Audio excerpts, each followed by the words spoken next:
Tasting coffee can be tricky, but it's also very fun. Generally, we all have the same ability to taste. Where certain people differentiate themselves as a better taster is their ability to recollect flavors that they've tasted before and make that connection to what they are currently tasting. There are lots of things that we do to train ourselves and the rest of our staff to taste, and things that you can do at home.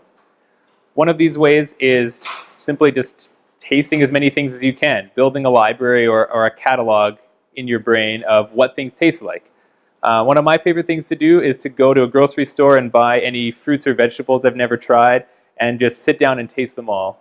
That way when you taste a coffee or a wine or anything like that, it will remind you of something you've tasted, and you'll have a broader base to draw from to describe what you're tasting. Taste and flavor are related but are not the same thing. Taste is how we experience the coffee as seen through our taste buds. The flavor is more specifically what things we're able to recall, and most of this comes through our ability to perceive the aroma of the coffee. So if you have a cold, tasting coffee or anything is very difficult. Freshness in coffee is directly linked to the amount of flavor that you'll be able to get from it.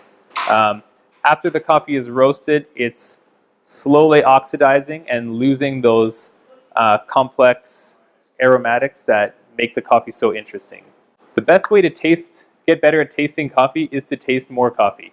Buy a few kinds, brew them all the same, try the differences. A lot of things go into why a coffee will taste different from another coffee. There is the variety of coffee that was grown and how it interacts with its environment, things like the soil, the climate, the altitude, and then how the coffee is processed, how the fruit and the mucilage is removed, how the coffee is dried, how it's roasted once it's received at the roastery, and then how the coffee is brewed as well. These will all have small to large effects on how the coffee tastes. If you're interested, we offer a tasting course where you can come and experience all of our coffees and how the origin, the varieties, processing methods, how that affects how those coffees taste. It's a great way to try them all together. You will have a lot of fun, I guarantee it. This was so cheesy. Nice.